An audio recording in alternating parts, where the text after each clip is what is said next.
ഇത് എല്ലാവർക്കും കണക്റ്റ് ആവുന്ന എനർജി അല്ല. വേണ്ടുന്നവർ മാത്രം എടുത്താൽ മതി. അല്ലാത്തവർ കേട്ടേച്ച് തമാശ ആസ്വദിക്കുക, പോകുക. അത്രയേ ഉള്ളൂ കേട്ടോ. നിങ്ങളെ അവർ പറ്റിച്ചേ ചതിച്ചേ എന്ന് പറഞ്ഞ് വേദനിക്കുന്നുണ്ടെങ്കിൽ ഒട്ടും നിങ്ങൾ പേടിക്കേണ്ട എന്നാണ് യൂണിവേഴ്സ് പറയുന്നത്.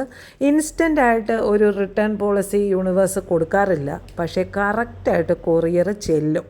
അഡ്രസ്സ് തെറ്റിയാലും പാഴ്സൽ തിരിച്ചങ്ങ് കിട്ടും എന്നാണ് യൂണിവേഴ്സ് നിങ്ങളെ അറിയിക്കുന്നത്. അവർ ഇപ്പോൾ കരുതുന്നത് അവർ ഗുഡാണ്, അവരുടെ ക്യാരക്ടർ നല്ലതാണ്, എന്നെപ്പോലെ ആരുമില്ല, ഞാൻ ആരാണ്, ഞാൻ വലിയ സംഭവമാണ് എന്നൊക്കെയാണ്. നിങ്ങൾക്കറിയാമല്ലോ അവർ സംഭവമാണോ, എന്താണ് അവരുടെ കറക്റ്റ് സ്വഭാവം എന്നൊക്കെ.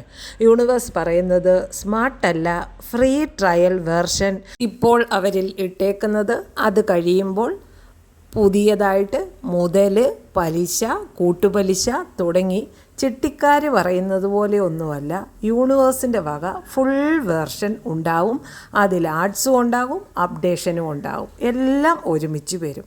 നിങ്ങൾ അവർ ഇൻസ്റ്റയിൽ സ്റ്റോറി ഇടുന്നതും ഫോട്ടോ ഇടുന്നതും സ്റ്റാറ്റസ് ഇടുന്നതും ഒക്കെ കണ്ടിട്ട് ഒരാളെയും അളക്കാൻ നിൽക്കരുത്. അവർക്ക് നൈറ്റ് ഷിഫ്റ്റ് ഉണ്ട്, ഹെഡേക്ക് ഉണ്ട്, ഓവർ തിങ്കിങ് ഉണ്ട്, ഇമോഷണൽ ബഫറിങ്ങും ഉണ്ട്. എല്ലാം യൂണിവേഴ്സ് ഓണാക്കി വെച്ചിരിക്കുകയാണ്. അവർ കുഴിച്ച കുഴിയിൽ അവർ തന്നെ GPS ഓണാക്കി അതിലോട്ട് നടന്നു പൊക്കോളും. നിങ്ങളെ വേദനിപ്പിച്ചവർ ഇപ്പോൾ സ്വയം തിരിച്ചറിയൽ എന്ന വെബ് സീരീസ് കാണുകയാണ്. അവരുടെ മൂവിയുടെ title why my life is like this എന്നാണ്. നിങ്ങൾ കരഞ്ഞു വളർന്നു, അവർ ചിരിച്ചിട്ട് കുടുങ്ങും. നിങ്ങൾ ലെവലപ്പ് ചെയ്യുമ്പോൾ അവർക്ക് യൂണിവേഴ്സ് നിങ്ങൾക്ക് അവർ തന്നതിൻ്റെയൊക്കെ റിപ്ലൈ അയച്ചു തുടങ്ങും. അവരിനി വൈഫൈ കണക്ഷൻ ഇല്ലേലും പുറമേ കണക്റ്റഡാണ് എന്ന് കാണിച്ചുകൊണ്ടേ നടക്കും. അവർ മുന്നോട്ട് പോയി ജീവിതം മുഴുവൻ ചുറ്റി നടക്കും എന്നാണ് യൂണിവേഴ്സ് പറയുന്നത്. യൂണിവേഴ്സ് ആ ഒരു അപ്ഡേഷനാണ് ഇൻസ്റ്റാൾ ചെയ്തിരിക്കുന്നത്. അവർക്ക് സന്തോഷം വേണം എന്നൊക്കെയാണ് ആഗ്രഹം. വേദനയ്ക്കിടയിലും ഇവർ പാർട്ടിയൊക്കെ പ്ലാൻ ചെയ്യുന്നുണ്ട്, അടിച്ചു പൊളിക്കാനൊക്കെ നോക്കുന്നുണ്ട്. നന്നായിട്ട് ഇമോഷണൽ ഹാങ് ഓവർ ഉണ്ടേ. അവരുടെ ചിന്തകൾ ഇപ്പോൾ കെട്ടിയിട്ടിരിക്കുകയാണ്. ഒരുപാട് ഓർക്കാനുണ്ടേ. നിങ്ങളെ ചില്ലറയൊന്നും അല്ലല്ലോ വലിപ്പിച്ചതും പറ്റിച്ചതും താങ്ങിയതും ഒക്കെ. എന്നും താങ് വാങ്ങി നിങ്ങളുടെ ജീവിതം കുറേ കട്ടയടിച്ചിട്ടുണ്ട് എന്നാണ് യൂണിവേഴ്സ് പറയുന്നത്. എന്നിട്ടും അവരെ സ്നേഹിച്ചതിൻ്റെ പേരിൽ, അവരെ ഇഷ്ടപ്പെട്ടതിൻ്റെ പേരിൽ എല്ലാം സഹിച്ച് നിങ്ങൾ അവരുടെ കൂടെ നിന്നിട്ടുണ്ട്. പറയുന്നതെല്ലാം സാധിച്ചു കൊടുത്തിട്ടുണ്ട്. എന്ത് വേണമെന്ന് പറഞ്ഞാലും സാധിച്ചു കൊടുക്കുന്ന കുറേ പേരുടെ എനർജി ഇവിടെ വന്നിട്ടുണ്ട്. എന്നിട്ടും എല്ലാം അറിയാമായിരുന്നിട്ടും അവർ നിങ്ങളെ വലിപ്പിച്ചു. കൂടെ ചേർത്ത് നിർത്തിയിട്ട് നിങ്ങൾ അറിയാതെ നിങ്ങളെ പറ്റിച്ചു. നിങ്ങൾക്ക് അത് താങ്ങാനായില്ല. അടിയായി ബഹളമായി. ഇപ്പോൾ രണ്ടുപേരും രണ്ട് വഴിക്കായി. നിങ്ങൾ സങ്കടപ്പെട്ടതിനും കരഞ്ഞതിനും ഒന്നും കണക്കില്ല. പക്ഷേ യൂണിവേഴ്സിന് അവിടെ അക്കൗണ്ടുണ്ട്. അവിടെ കൃത്യമായി നീതിയുടെ ദേവത കണക്കെഴുതി വെച്ചിട്ടുണ്ട്. ചിലർക്കൊക്കെ നല്ല 8ൻ്റെ പണി ഇതിനകം തന്നെ കിട്ടിക്കഴിഞ്ഞിട്ടുണ്ട് എന്നാണ് യൂണിവേഴ്സ് പറയുന്നത്. അങ്ങനെ മുകളിൽ നിന്നുള്ള തട്ട് വന്നതിൻ്റെ കൂടുതൽ കൊണ്ടാണല്ലോ ഇവർക്കിപ്പോൾ നിങ്ങളെ ഓർത്ത് വേദന എടുക്കുന്നത്. അല്ലെങ്കിലും ഈ തട്ട് കിട്ടുമ്പോൾ മാത്രം നന്നാവുകയും അതിൻ്റെ കെട്ട് വിടുമ്പോൾ വീണ്ടും പോയി താങ്ങ് വാങ്ങിക്കുകയും ചെയ്യുന്നതും ഇവർക്ക് നല്ലൊരു ഹോബിയാണ്. ഇവരതിൻ്റെ പേരിൽ നല്ലതുപോലെ വേദനിക്കുന്നുണ്ട്. നിങ്ങളുടെ മുന്നിൽ പോലും വരാനുള്ള ധൈര്യം ഇവർക്ക് യൂണിവേഴ്സ് കൊടുക്കുന്നില്ല. അന്ന് അവർക്ക് നിങ്ങളെ ഓർക്കാനൊന്നും സമയമില്ലായിരുന്നു. പക്ഷേ ഇന്ന് അതിനെ അവർക്ക് നേരമുള്ളൂ. അവർ നല്ലതുപോലെ ഓർക്കുന്നുണ്ട്. ചായ കുടിക്കുമ്പോഴും പഞ്ചസാരയ്ക്ക് പകരം നിങ്ങളുടെ ഓർമ്മകളാണ് മധുരമായി കലരുന്നത്. ഹാർട്ട് ഫുൾ കണക്റ്റഡ് ആവുന്നുണ്ട് ഗൈസ്. നിങ്ങൾ മുന്നോട്ട് പോയി ഗ്ലോ അപ്പൊക്കെ ആയി ലൈഫൊക്കെ ലെവലപ്പായി വരുന്നുണ്ട്. അവരിപ്പോൾ 99% നിങ്ങളുടെ മെമ്മറിയിൽ സ്റ്റക്കാണ്. നിങ്ങൾ പോയതിൽ പിന്നെ ഒരു ഫിൽറ്റർ ഇട്ടിട്ട് പോലും ഫോട്ടോയ്ക്ക് ഒരു മെനയുമില്ല സജി എന്ന അവസ്ഥയാണ്. അവരുടെ ബാക്ക്ഗ്രൗണ്ടിൽ നിങ്ങളിപ്പോഴും ഓടിക്കൊണ്ടിരിക്കുന്ന മ്യൂസിക്കാണേ. നിങ്ങളോട് യൂണിവേഴ്സ് പറഞ്ഞു തരുന്നത് ശാന്തമായിട്ടിരിക്കൂ, സത്യം തനിയെ പുറത്തു വരും എന്നാണ്. നിങ്ങൾ എല്ലാം പുറമേ നല്ല സ്ട്രോങ് ആണ്, കോൺഫിഡൻ്റ് ആണ്. പക്ഷേ അവരുടെ മെസ്സേജ് ഇങ്ങോട്ട് വന്നാൽ സിംഹമൊക്കെ സ്നേഹമുള്ള പൂച്ചയായി മാറും. ദൈവമേ, നീ എന്നെ പരീക്ഷിക്കുവാണോ, പരീക്ഷ ഇടുവാണോ, എന്നെ ടെസ്റ്റ് ചെയ്യുവാണോ എന്നൊക്കെ പറഞ്ഞാലും ഒരു ഹായ് വന്നാൽ പിന്നെ അതിന് ക്യാപിറ്റൽ ലെറ്ററാണോ സ്മോൾ ലെറ്ററാണോ ഇമോജി ഇല്ലാത്തത് എന്താ, സീനാക്കിയാലോ, ഇനി റിപ്ലൈ ഇടണോ തുടങ്ങി ആകെ മൊത്തം ടോട്ടൽ പരവേശമാണ്. ഹാർട്ട് സ്ട്രോങ് ഒക്കെയാണ്, പക്ഷേ അതിൻ്റെ മിടിപ്പ് ഇപ്പോൾ അൺലിമിറ്റഡ് ആണ്.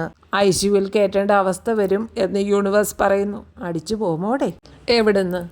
ഒറ്റ ഹായിൽ അന്ന് മൊത്തവും നിൽക്കാനുള്ള ചാർജ് പോസിറ്റീവ് എനർജിയായിട്ട് വലിച്ചെടുക്കുന്ന ടീംസാണ് നിങ്ങൾ. അവരുടെ ഹൃദയത്തിൽ ഇപ്പോൾ 3 വാളുകൾ കുത്തിയിറക്കിയിരിക്കുന്ന അവസ്ഥയിലാണ്. അതിനുള്ളിൽ മൊത്തവും വേദനകളാണ്. ഒന്ന് കഴിഞ്ഞുപോയ കാലങ്ങളെ ആലോചിച്ചാണെങ്കിൽ, മറ്റൊന്ന് നാളെയെ ഓർത്താണ്. ഒന്ന് നിങ്ങൾ സീനാക്കിയിട്ടും റിപ്ലൈ ചെയ്യാത്ത മെസ്സേജ് ഓർത്ത്. ഇവിടെ മൂൺ കാർഡ് വന്നിട്ടുണ്ട്. ചന്ദ്രൻ നോക്കും, ചാറ്റ് നോക്കും. Last seat 2 hours ago. ഉറക്കം അവർക്ക് ഇല്ല. വാട്സാപ്പിൽ മെഡിറ്റേഷൻ ചെയ്യുകയാണ് അവരിപ്പോൾ എന്നാണ് യൂണിവേഴ്സ് പറയുന്നത്. ഇവിടെ സ്റ്റാർ കാർഡ് വന്നിട്ടുണ്ട്. പ്രതീക്ഷയ്ക്ക് വകയുണ്ട് കേട്ടാ. ഒരിക്കൽ നിങ്ങൾക്ക് സമാധാനം കിട്ടും. എത്ര ഇരുട്ടിലും യൂണിവേഴ്സ് നിങ്ങളെ പ്രകാശമായി മാറ്റും. എത്ര ആൾക്കൂട്ടത്തിൻ്റെ ഇടയിലും അവർക്ക് നിങ്ങളില്ലാത്തതിൻ്റെ ശൂന്യത അനുഭവപ്പെടുന്നുണ്ട്. എൻ്റെ സന്തോഷം എവിടെയോ പോയല്ലോ എന്നൊരു ഫീല് അവർക്ക് വരും. അവർക്കിപ്പോൾ ശരിക്കും വേദന എടുക്കുന്നുണ്ട്, കൺഫ്യൂഷനുണ്ട്. പറയാൻ തോന്നിയ കാര്യങ്ങളെല്ലാം അടക്കി വെച്ചിരിക്കുകയാണ്. ഇവർ മാനസികമായിട്ട് ഒരുപാട് ബാധ്യതകൾ കൊണ്ട് ചുറ്റപ്പെട്ട അവസ്ഥയിലാണ്. ഇവരുടെ മനസ്സ് ഇപ്പോൾ ഒരു വലിയ കല്ലെടുത്ത് വെച്ചേക്കുന്നതിൻ്റെ അത്രയും ഫീലിങ്സിൽ കൂടെയാണ് കടന്നു പോകുന്നത്. അവർ നിങ്ങളെപ്പറ്റി ഓർക്കുന്നുണ്ട്, ചിന്തിക്കുന്നുണ്ട്. പക്ഷേ മുന്നോട്ട് വരാൻ അവർക്ക് ധൈര്യം കുറവാണെന്നാണ് ഇന്നും യൂണിവേഴ്സ് പറയുന്നത്. ഇത് പോസിറ്റീവായിട്ടുള്ള കാർഡ് ഇതിനകത്ത് വന്നിട്ടുണ്ട്. സ്റ്റാർ കാർഡുണ്ട്, സ്ട്രെങ്ത് കാർഡുണ്ട്. ഇവർക്ക് ഉള്ളിൽ ബഹുമാനമുണ്ട്, സ്നേഹമുണ്ട് നിങ്ങളോട്. പക്ഷേ അവർ അത് അടച്ചു വെച്ച രീതിയിലാണ്. ഇവർ വികാരങ്ങളൊന്നും പുറത്ത് കാണിക്കുന്ന ഒരു ഘട്ടത്തിലൂടെയല്ല കടന്നു പോകുന്നത്. അവരുടെ ഉള്ളിലൊരു തീരുമാനമെടുക്കുന്ന ഘട്ടം ഇനി വരും. യൂണിവേഴ്സ് നിങ്ങളോട് പറയുന്നത്, നിങ്ങൾ കരയുന്നുണ്ടാകും, പക്ഷേ നിങ്ങൾ തകരില്ല. നിങ്ങളുടെ സോഫ്റ്റ് ഹൃദയത്തിനുള്ളിൽ ഒരു സിംഹത്തിൻ്റെ ധൈര്യം ഉണ്ട് എന്നാണ് യൂണിവേഴ്സ് നിങ്ങളെ അറിയിക്കുന്നത്. ഇനി നിങ്ങളുടെ ആളെ നിങ്ങൾക്ക് വേണ്ട എന്ന് പറയുന്ന ഒരുപാട് കമൻറ്റുകൾ വരാറുണ്ട്. അങ്ങനെയുള്ളവരോട് എനിക്ക് ഒരു കാര്യം പറയാനുണ്ട്. അവർ മ്യൂസിയമാണ് എന്ന് വിചാരിച്ചിട്ട് നിങ്ങളങ്ങ് മുന്നോട്ട് പോകണം. കാണാം, പഠിക്കാം, പക്ഷേ വീട്ടിലോട്ട് കൊണ്ടുപോകണ്ട. മ്യൂസിയത്തിൽ പോയാൽ അങ്ങനെയാണല്ലോ, നമ്മൾ വീട്ടിൽ കൊണ്ടുവരില്ലല്ലോ എന്ന് പറയുന്ന പോലെ. ഒരു വണ്ടി ഓടിക്കുമ്പോൾ മുന്നോട്ട് നോക്കി അങ്ങ് ഓടിച്ചു പോകണം. വണ്ടി മുന്നോട്ട് ഓടിക്കുമ്പോൾ തല പിന്നോട്ട് നോക്കി തിരിഞ്ഞ് ഓടിച്ചാൽ എന്താ സംഭവിക്കുക? വണ്ടി ഇടിക്കും. അതുപോലെ പിന്നോട്ട് നോക്കാതെ ധൈര്യമായിട്ട് മുന്നോട്ട് പോകുക. തങ്ങൾ സ്നേഹിച്ച വ്യക്തിയെ നഷ്ടപ്പെടുന്നത് ആർക്കും ഇഷ്ടമല്ല. അവരെ തിരിച്ചു കിട്ടണം തന്നെയാണ് എല്ലാവർക്കും ആഗ്രഹം. എത്ര അനുഭവം വന്നാലും പഠിക്കാത്തവരും നന്നാവാത്തവരെയും നമ്മൾ നന്നാക്കാൻ നോക്കണ്ട, നന്നാവത്തില്ല. നമുക്ക് വിലയില്ലാത്ത ഇടങ്ങൾ നമ്മുടേതല്ല എന്ന് മനസ്സിലാക്കിയിട്ട് അന്തസ്സായിട്ട് ആ ഇടങ്ങൾ ഉപേക്ഷിച്ച് പോവുക തന്നെ വേണം. ഇനി വേണം എന്നാഗ്രഹിക്കുന്നവരോട്, ചിലപ്പോൾ സ്നേഹം വാക്കുകളല്ല, അത് ഒരു സ്പർശമാണ്, എനർജിയാണ്, ഒരു വൈബാണ്. ഇത് ഒരു ബ്രേസ്ലെറ്റ് മാത്രമല്ല, നിങ്ങളുടെ ഹൃദയത്തിന് ഒരു സോഫ്റ്റ് ഹഗ്ഗാണ്. നിങ്ങളുടെ ഉള്ളിൽ ഉറങ്ങിക്കിടക്കുന്ന സ്നേഹവും സമാധാനവും ആകർഷണവും പുറത്തേക്ക് വിളിച്ചു പറയുന്ന ഒരു ചെറിയ മാജിക്കാണ് ഈ ബ്രേസ്ലെറ്റ്. ഇത് ധരിക്കുന്ന നിമിഷം മുതൽ നിങ്ങളുടെ എനർജി സോഫ്റ്റാകും, വൈബ് വാമാകും. ആളുകൾക്ക് നിങ്ങളോട് സംസാരിക്കാൻ, കണക്റ്റ് ചെയ്യാൻ ഒരു ആകർഷണം തോന്നും. ലവ് അട്രാക്റ്റ് ചെയ്യാനും റിലേഷൻഷിപ്പ് ഹീൽ ചെയ്യാനും സെൽഫ് ലവ് വർദ്ധിപ്പിക്കാനും ഇത് ഒരു ബ്രേസ്ലെറ്റായിട്ടല്ല ഉപയോഗിക്കേണ്ടുന്നത്, ഒരു ലവ് ഫ്രീക്വൻസി ആയിട്ടാണ്. നിങ്ങളുടെ ഹൃദയത്തിനും ആത്മാവിനും ഹീലിംഗ് എനർജി തന്ന് നിങ്ങളുടെ റിലേഷൻഷിപ്പ് സ്ട്രോങ് ആവാൻ, സമാധാനം കിട്ടാൻ, സെൽഫ് ലവ് കിട്ടാൻ ഇത് ഉപയോഗിക്കുക.